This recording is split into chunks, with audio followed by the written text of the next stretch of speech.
lot of attention being paid to mid. I'm counting 3 bans, possibly the 4th so far, but Caitlyn and Jinx also taken off the table. The Caitlyn is starting to become a very interesting one for me just because of the fact that she's gotten through 3 times so far in the 2 weeks we've been watching the LFL, and she's lost all 3 of them. So it's probably more so teams and how they play around it, but it is interesting to me that it still pulls so much bans just because of its win rate, all things considered. But we have Vitality putting priority over the Thresh. I think Jack Troll's played it a handful 2 or 3 times now. Has been playing just fantastically. No reason why you can't prioritize it again. And you just saw how good the Thresh did last game, right? Especially if we're looking at the game for BDSA. So I imagine Vitality saw that and thought, okay, Thresh good, and there's the Felios too, so the same bot lane combo we saw with Crown Shot, and Vitality decides they want to take advantage of it. So likely the bot-centric game, but this time they have the Lee Sin to make sure they keep that early tempo with the Nautilus at least this time, and the Xinjiang on the other end. Yeah, so this time we're seeing 2 early game junglers, both the Xinjiang and the Lee Sin. So this is going to be a very exciting early game, especially when you consider the supports, both hook champs, both playmakers. It's not just going to be in the 2v2, it's going to be wherever they're going to be able to move around the map.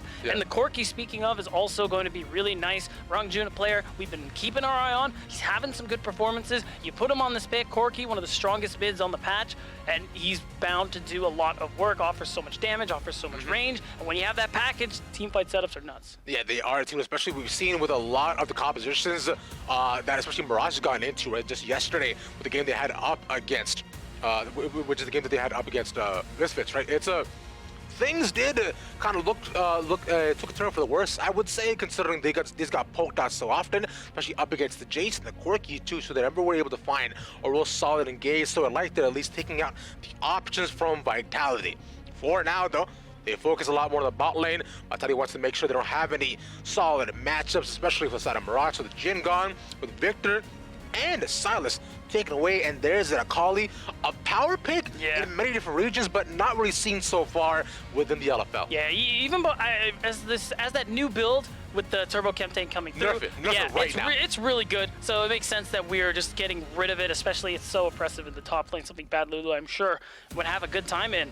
And that point, I am curious as to, Cody's son probably having to go on the Ezreal. And now this is the remaining picks here. We're going to have top lane going in blind for the side of Vitality.Bee, and also the mid lane. And considering how much has been banned out, where are we going here? How deep are we going to go? Are you just going to go for the Orianna just because of the zone control it offers if you pair it with the Lee Sin? I mean, you're going to have team fight options with the Thresh, with the Lee Sin as it is, especially considering what most of Mirage have.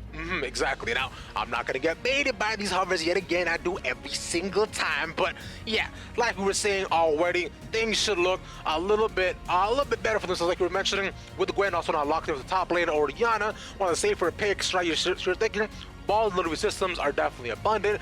Gwen can potentially go in if she wants to dive in super duper deep, but the Thresh and Lee Sin are excellent, also being able to do so. The Camille is something we've seen Bad Lulu on before within the Jax matchup, although it didn't go super favorably for Mirage at the time. It might go a little bit better this time, but this is a very aggressive matchup, but early on we should see him play a little bit safer because the DPS from Gwen is quite nice. Yeah, and I'm really interested in Mirage's comp overall too as a whole. I mean, you have good enough team fight, you have good enough range when you think about Ezreal Corki, and also you got a lot of side lane pressure with the Camille. She's a champion. There we go. We are now into game numero dos, or deux, for the day here, Vitality and Mirage. And although not much action in the first game, at least, Vitality finding an early ward on Mirage's blue. So you might see where Memento decides to start, possibly top lane, and then might mess up their playing a little bit. Maybe. I think it's just more about the information, especially because you called it when we finished up draft and found out what everybody was playing, that we're going to probably see a lot of scrapping from both of these teams early on. You got Xin, you got Lee. They're looking for some of these early angles, these early ganks. So getting info on where he's going to start, where Memento will be, at least for the first 3-4 minutes of the game, I think is very imperative for Vitality's bot lane. Oh, yeah. They need to know where he is at, especially if we're looking for the Aphelios, right? You want to make sure he has a much better time in lane. And if he's managing to just chill on island, then that is extremely ideal. We saw what the Aphelios Thresh can do previously, especially when Jessica or even Crown Shot was able to just chill and farm the entire game. Now Jessica and Jack Troll, if they manage to execute on the same sort of composition, then things might be a little bit interesting. for Mirage, but I will hold all contention until we actually do get into it. Jungle starting on opposite sides of the map, and of course Vitality are aware of this too, so we might see some action bottom, and I imagine that considering Cody's son and Rexo are being pushed in, it likely will be considering it's an Ezreal lane, so set up for a dive around wave 3 or 4 might be a possibility. Absolutely, Skeens could very easily go for, he's already gotten 2 camps, all he needs to do is farm his red buff, maybe his Raptors, and he can just go ahead and set that up. But he's actually going for the Wolves, maybe it's you just full clear 1 quadrant of your jungle, and then set up for that very same dive you're talking about here. And I mean, Ezreal, even though Nautilus is really good in lane and is good into champs like the Thresh, early game Ezreal, not very powerful, not a whole lot of actual pressure here, so he will be susceptible if Skeens actually wants to make that play. Yeah, and especially with not much going on right now, we see that Diapla decides, okay, has to put the flash shot. Win almost did become lightning, so did not want to get struck by that. A good early play to make sure the immobile mage is not even more immobile. Right, and it's honestly a really nice play, being able to come through on transition. You know your mid laner is getting pushed in, and it allows you to do that pressure. But now, here comes the play. Yeah, there's a dive we were talking about. It'll be onto Cody's son. There's the ignite. Beautiful trade of tower aggro. And like you said, a perfect dive. Right, and wait, nope. He's getting locked down. Rexo just doing a little bit of damage here. You know, the base damage is on support abilities is usually pretty good in the early levels, but overall, still, really nice play. You get that first kill onto Skeens, so you end up getting a little more value out of your first gank than Memento does, and this is what we were expecting. Really nice from Jack Troll to be able to get that flay and apply the slow from Glacial Augment. We're going to see it happen again in this replay. Oh, it was actually the hook first that came through. Really nice. Yeah, exactly like you were mentioning. Things did pan out really well too, and you saw Skeens as well. If he took 1 more tower shot as well from there, he would have most definitely been dead. One thing I did want to pay attention to as well is which build Rangjun decides to go for. Considering if we look at the composition of Mirage so far, they're heavily lacking in AP damage, right? So I imagine Rangjun should be backing towards getting that Ludens, and considering nobody on Vitality is super duper tanky, so I think would be a really ideal option for them to try to take, which I find just the variation of quirky builds so far does warrant a nerf from him, but it has been fun to see how creative people get. Yeah, right, and it's really interesting too because of the how much mana Mythics give you since the Season 11 rework, and it really works nicely with the Muramana because you get AD and damage based on your how much mana you have, which is kind of funny. So it's especially nice on someone like Corki. Rangjun definitely has a lot of options. He's already stacking the tier as it stands. I think the interesting thing is that earlier or later into the game, around the middle parts of the game, Cody's son and Rangjun I think are going to be really important because around then both will have their tier items finished. Both will be able to offer a lot of that poke and chip damage from a distance that Vitality.Bee should not be able to close. So the mid game where we know Mirage struggle a good amount is where they're going to have to come online. I was going to say the Skeens like these spots that we go with the flash play and throw the hook down as well. It's always a big converge, but Jack Troll goes down first, and that'll be the double from Memento. Bit of an overcommitment and not ready for that lockdown from the Nautilus. I don't think he was even expecting Memento to be there. It was a really nice lane gank coming in from Mirage's jungler, getting a double for the Xin Zhao, meaning that now they are starting to pull at least even up in gold and start to add a little bit more pressure. Memento, the sooner he gets to that Gourd Drinker, that's going to be a big spike, make him really hard to deal with here when he sets up dives like this. Yeah, and we were mentioned before as well, one thing we wanted to pay attention to a lot for Mirage this game is just making sure they have early tempo and momentum. That has been a huge part in making sure that they can scale towards the later stages of the game. Because mid game, especially like from many different teams who haven't had a ton of time to play together, can definitely be a very dicey field if you're not super comfortable in which team wants to do and which player wants to do which play. So I think them right now, they're setting themselves up for success and on the back of Memento. A player we haven't talked about a ton, but of course the biggest new addition to Mirage, and him on the Xin, he's had standout performances so far, so we'll see if they can carry this forward and translate this lead to other lanes. And right now, Memento, or rather neither jungler, are actually making a play for this dragon. It is just about he's moving to this top side, securing the Scuttle Crab. We'll have that Rift Herald coming up soon, and I mean, it is something a lot of teams focus on more than the first dragon. Some say that's why we got those new and powerful Dragon Souls coming through.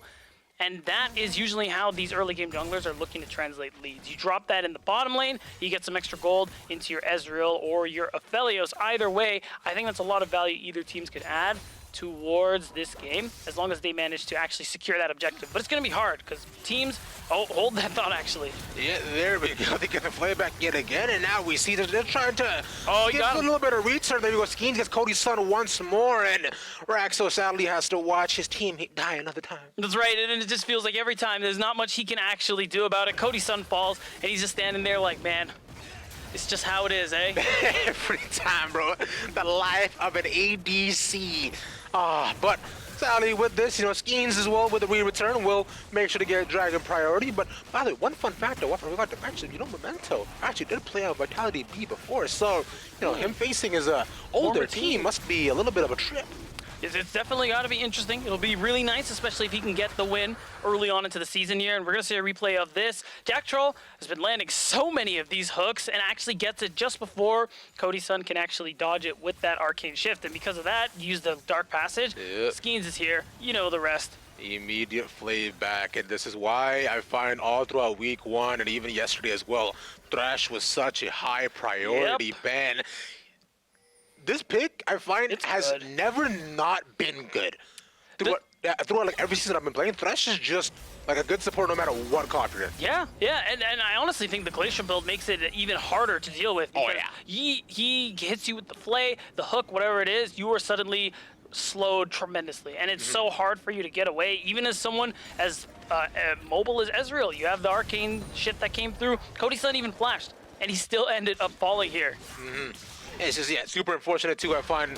And with no flash on him, with only the heal, right, he knew that he was gone and done. So Scheme paying a lot of effort to make sure that at least Jeskla maintains priority on the bot side. Although most of the kills have gone over to him, at least they're trying to match what Memento has been able to do as well. Speaking of which, he does get the top side Rift Herald. I imagine that might be put down mid, potentially, if they... to just allow Rangjun to roam a little bit more, as he's been doing fine in lane. And Corky going anywhere, especially with the package too, which a point we haven't really hit on, can be game-changing. Right, the first one, I think, is about to expire. He's not going to be able to do very much with it. But I'm interested in the Rift Herald. Memento is going on to his Raptors, but I think all his topside camps are up, so he probably wants to clear those. Maybe he could make a play onto Sigenda. But at the moment, Bad Lulu is really going through it in the top lane. Is down almost 20 CS. Bad Lulu is going to be forced to TP back. Maybe he can try and look for it bot, but look at the bot side jungle. With all this priority Jeskla and Jack Troll have, they move as a unit. They drop these pink wards in the jungle to make sure they have ample time to know whether or not Memento actually shows his face. And these guys are a unit. Right? Talking to the coach of Vitality as well, Jeskla and Jack Troll have so much experience actually playing together. Right. So for many different teams, especially for newer bot lanes, right? You have to make sure that the ADC and support have a clear vision of how they want to play the lane, because dying 2v2 bot side, especially in this meta, extremely unideal. But these guys have so much fun playing together. They also, like each other a lot as well, which kind of does help being friends like the bot side. And so you can see the synergy definitely does come out with how well coordinated they are, and especially playing around Skeens, right? So things have gone beautifully for themselves. You can see it really show in the gold lead they have. Jeskla, he's actually up 30 CS, which I just noticed. Cody's son will have that wave to farm, so he'll get some back. But ultimately, the pressure he's been under, dying twice, got dived twice. And we see it because of how this meta's played over bot lane, if you keep giving your hyper carry these early leads, it's very easy for him to carry you throughout the later stages of the game. We saw it happen last game with, oh wait, we gotta play. Yep, there we go. There's the Gravitsome into the hook as well. There's the box laid down. Jack Troll uses nice stopwatch to make sure he can just juggle aggro. Jeskla a bit too deep, perhaps. You're kidding me. Looking to get out. The flash would become lane. Jeskla now in trouble. Jack Troll as well, looking to get out, but they can't converge. The Valkyrie not going to be used. Rangjun is barely out of range, and the rockets aren't going to hit. They only get a Axo out of it. That was a really nice play, and especially from Diplex, who walked down immediately after the TP just to cover his teammates' retreat, and Rangjun actually didn't get any value out of that teleport. So now, Diplex get back, he can TP to this turret, see if he can try to save it, but he's in trouble. Yeah, he has to use a flash wall right away. Yeah, never mind. Memento, being a little bit bold and brazen, decides to take in the hit, but I mean, I respect it. It was close. I think part of it was like he was low. He needed to get something. There were so many low health bars, but that's gotta be a tilter. But he couldn't make the play. No one could really follow him up. He got and you flash? just give away. Yeah. I mean, he did get the flash out, but he died for it. It's a lot of gold that he ended up giving away, even though he picked up some plate gold from the Herald. It just doesn't feel like it was worth it here. And these slow incremental leads Vitality.Bee have gone for themselves, or why they have this 2K lead at the moment. I mean, look at Shigenda.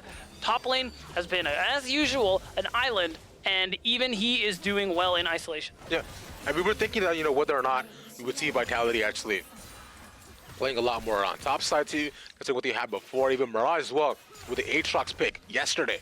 Yeah. Things were, you know, it was definitely a lot more focused on Bad Lulu. Right. And I believe even Just the Desk mentioned it, right? He looked like such a Chad. Bad Lulu was feeling himself on the Aatrox. So, but as of right now, I've been playing a little bit of weak side. Camille, not exactly the most ideal situation to be in, but like we were saying before, it's more just about the scaling to make sure that Bad Lulu can become a side lane threat around the 25-minute mark in the game, and likely around when they rotate their bot side top. But Cody still looks to be locked down, so we should see Rexo try to roam right on the second Rift Herald mark just to make sure they can secure that as well. In Vitality.Bee, gonna pick up Dragon number 2. It looks like not much can be really done about it on Mirage's side. They just gotta let this one go. It's not a big deal since it's gonna be the second Dragon of the game here for Vitality.Bee. You don't have to worry about Soul Point just yet, but this is a thing I see teams do sometimes. If you aren't gonna do anything, okay, they are recalling. Because I see teams sometimes, they're not going to do anything about this dragon. They're just going to do what I like to call watching menacingly. And this is actually what Rexo is doing. He's like, hey, we can't do anything about this dragon, but I'm going to watch you do it. Yeah, I'm going to make sure you don't do anything super crazy. And just stare him down, like, judges his outfit. You know, Leslie tells him, like, hey, I bet you stink. It's like, yeah, that skin sucks. Yeah, it's and it's an easy dragon. Vitality.Bee get the second one. Yep. We know it's an Ocean Soul. We've been getting a lot of Cloud Souls this week, but Ocean Soul, definitely the strongest of the original 4. And with all the healing that it offers, it's just so powerful in a lot of these team fights. So something now Mirage, it's probably going to light a fire under them, thinking, okay, hey, we can't necessarily let them get this one here. You can see it again. Rangjun does have package. There is the Herald coming up pretty soon, and maybe that's something they can play for, as they have all the members of their team on this side of the map, committing to Scuttlecrab, committing to Deep Vision. Rangjun, I think before that package expires, is hoping somebody walks in so that he can get some value. Yeah, exactly like you were saying, gonna use that a little bit of a do not cross sign. Yeah, a stop sign, or what is it? A slow, do not enter, that's what it is. Almost like a road work ahead. So. Yeah. Just making sure. I sure hope so. Exactly that, my friend. It just slow them down a little bit, maintain a priority of it. But as it spawns right now, we do see Bad Lulu actually backing, and momentum not there yet. But considering no one from Vitality.Bee is deciding to converge onto, we do see a couple of pings going down, but they have to answer Jessica bot side instead. So they'll rotate Bad Lulu down, and likely the bot lane top, and there's the rotation we're talking about. And yeah, there it is. He recalls to try and get this wave, but ultimately, when you have the Thresh, Aphelios couldn't be safer, so it's so easy for him to get dragged over the wall, easy for him to recall, and that's a nice chunk of gold he earned for himself here. That's probably going to be a pretty nutty back that we're going to see come from Jeskla, who is just hyper-accelerated at the moment here, and a big chunk of the lead we're seeing for Vitality.Bee as a whole, and as long as he's in these team fights, I mean, Vitality.Bee are going to have a pretty easy time, I think. But this is the thing, though. That also makes him a target. If you manage to isolate him, the dredge line with a hook like this. Speaking of isolation, though, it goes on to Diplex instead, but he gets knocked up on the back end. Skeen has to try to run away and around you, putting out a fair amount of damage. These rockets, though, no real crit on him, so they can't poke them out. As Jaxo now comes back into the fray, just trading some damage. Yeah, and this is kind of what I mean. You want to try and isolate someone like Jeskla. He still has full HP. If you commit and he is not out of the picture, he's going to be doing a lot of DPS. But this is something they can try if they manage to take him out. You take out the 80 carry in this situation, not only do you have the numbers advantage, you got so much of the damage of Vitality.Bee taken out of the picture. So it's something Mirage needs to look to do as we get into the mid game here, where they're going to have to start fighting for these neutral objectives a lot more. Yeah, and consider right now that's one neutral objective, which we were hoping Mirage was able to get, because at least with this, they managed to stay in the game just a tad bit, considering they've lost a fair bit across the entire map. And Vitality already has the first dragon as well. So with this being dropped topside, they should give it a little bit more gold, I should say. And the Cody's son, who's been struggling a little bit, right? Yeah, a little bit. He has. I was about to say, I thought that was 2 calls he has, but my man is down horrendous if you got 2 calls on you, bro. Can you do that? Does that work? I don't think so. I feel like it wouldn't. Yeah, that doesn't sound fair. Nah. People would just start the game and just keep buying calls. Yeah, just farm the entire game, just like playing like old school Warwick when you had to go just the devour enchantment. All you would do, you would farm the entire game. You would not see your jungler until 6. What a tragic time to be in, bro. But looking back onto this game that we see so far, as we reach a little bit a more lull point in the time, Vitality.Bee For now. looking to extend their vision game at least, right? Making sure not to step past everything they have set up so far for themselves. And top tower instead be aggressed upon by them. Right, so a little damage comes through. Can't get it on that wave, so they're just going to back off. And now, because of that pink ward, they know Memento's in the area. They know Memento's seeing that most of his Krug camp is gone as well. So the thing too now is you do want to be able to take this turret, some gold in your pocket, and then hopefully Jessica and Jackstraw can go for the reset. But hold on, Bad Lulu might get forcefully reset. Yes, oh my God. Well, ooh, the final snip doesn't connect. If it did, he's definitely gone. 53 HP. 53 HP, the absolute picture of help. That's right. Yeah, Bad Lulu's never been better. He's just going to buy those Merc treads. It's probably going to make him feel a lot safer about these trades. Yeah. I think Jessica really, really hates this turret. Because now we got 15 seconds till Dragon. They're just going to walk their way down, I guess, at this point here. It does allow them to push the wave farther, which is nice. Yeah. They'll stack more. Someone has to answer it. But ultimately, because of all that pressure, look at Mirage. They can push out this mid wave. They have priority. They can move down for this Dragon, and it's much easier. And it was expected to go topside, but considering, you know, Vitality, exert the dominance there too, if they could potentially stop the charge, sadly, no. But at least it'll just be the chunk down onto mid as Dragon is the next target for both of these teams. Mirage, you know, they have to deny this soul point because tunnel themselves into a potential soul fight is something they are, I feel, not prepared for. Memento starts it up as he schemes Jackstraw and Sugenda. Get on the back end. Look, just burst it down for the potential steal as they do. She baited it forward. This might he kicked him. Oh my God! Out of the way. Excuse me? Skeens, that was so sick. We waited in the flash for Memento too. He just couldn't get back in range. That was clean. That's the rudest thing I've ever seen. Right? He takes the blast cone over the wall into 3 of them, kicks the jungler and says, "Yeah, thanks," and then he gets out with the dark pass. Oh my God, dude, that's a tilter. That's so unfortunate for so many reasons. One, the psychic damage is inconceivable. Oh, absolutely insurmountable. Yeah, and 2, that soul point for Vitality.Bee. They're 1 dragon away from getting the Ocean Soul, and this game being pretty much done and dusted. And worst of all, Memento used his flash for that too. Yeah, he did. Yeah, he used his flash to get back in range. Yeah. To potentially 50-50 smite it too. So not only did he lose a dragon, he loses flash and probably loses so much of momentum, thinking like, yo, like, my name is Memento and you can deny me that too, bro? Come on, fam. How you gonna do that to me? A bad situation to be in, but at least now for Mirage, they have to look for other ways to set up around this potential Dragon Soul. That if Vitality.Bee gets it, that any extended trade would sadly be null and void. With the poke they have set up for themselves, it just won't necessarily work at all, considering you want to be able to poke from long range with the Ezreal, with the Corki. So for a potential 5v5, you have the advantage, but with Ocean Soul, he had the poke. Yeah, that's just all null and void. It's Sugenda, okay, taking some nice crits. Ignites stuff Bad Lulu. But Sugenda decides that this is a fight he does not want. Go back away. Right, and I think we've slowed down enough that I just want to like take a moment to... Oh, wait a second. Sugenda's in trouble. Yeah, there we go, Hexic. Oh, yeah. And it just seems like all Bad Lulu, all he needed was the Merc Treads to start feeling himself. A nice little shutdown for him. Yeah, that's a big deal. A nice chunk of gold in his pocket. Getting closer to that second item is going to make him that backline threat that Mirage really need him to be, especially with how strong Jessica is. And Okay, Jack Troll? Yes. Goes over the side, but they do manage to catch one. Jack Troll getting his jungler to safety, and with Elyandra down as well.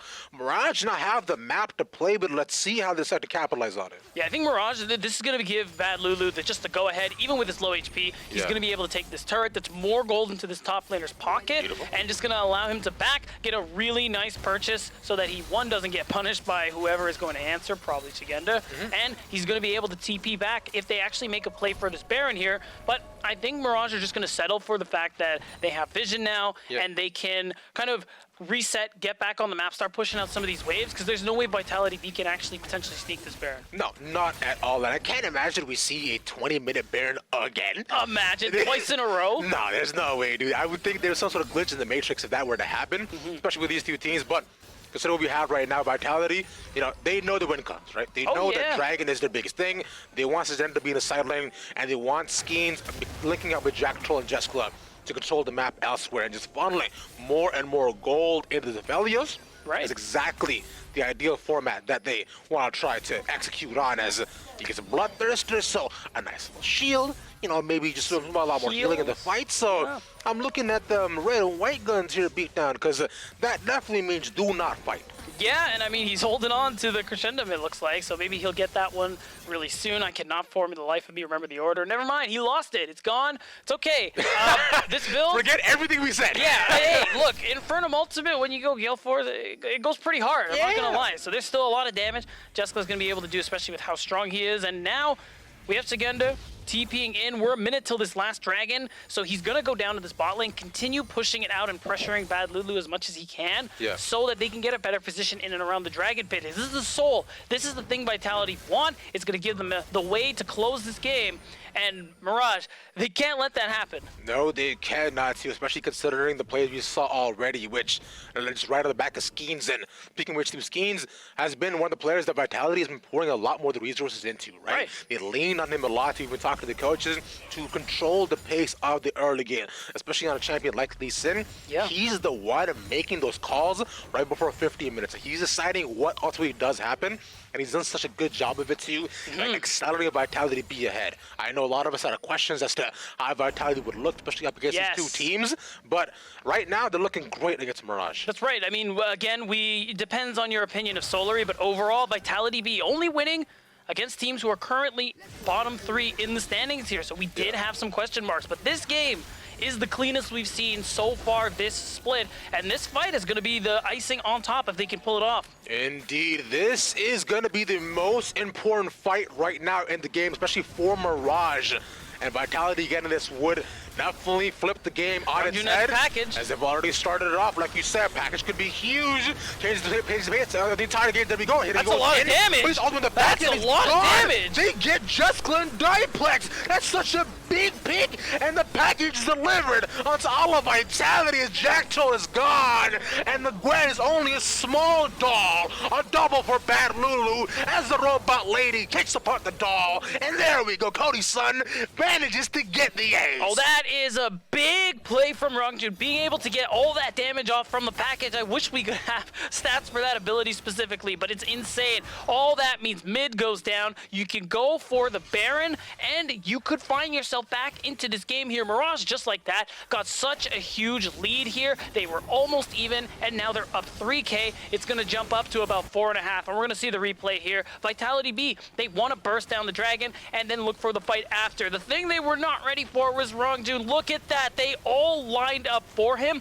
and he even flashed to get out a little bit of extra damage there before they jumped on top of him. But the biggest point of all of that is that they got the soul off that. That's true.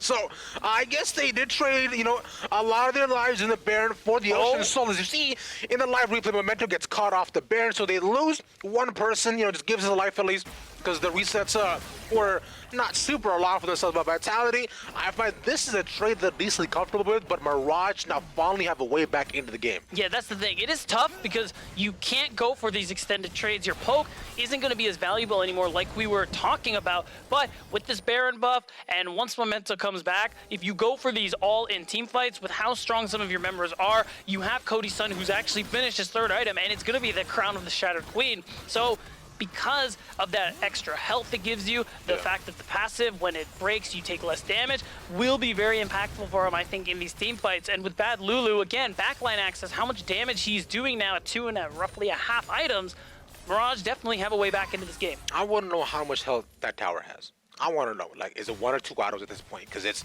just sneeze on it. They've been chipping this down the entire game. I could flick one of my eyebrows on it. Yeah, fall in an instant. Yeah. Just a little poke. Yeah, just like you do to your, like 2009 Facebook. Yeah, exactly, like 2009 Facebook. Bringing that back in, but at least for now though, they'll keep that alive and make sure that mid priority is not given over to either side. But with this Baron, you know, Mirage get the first turret of the game, swing the gold in their favor, and a pretty happy swing at that. A fair amount of shutdowns, right, being given over as well, considering how ahead Vitality.Bee was. So this large swing from Mirage.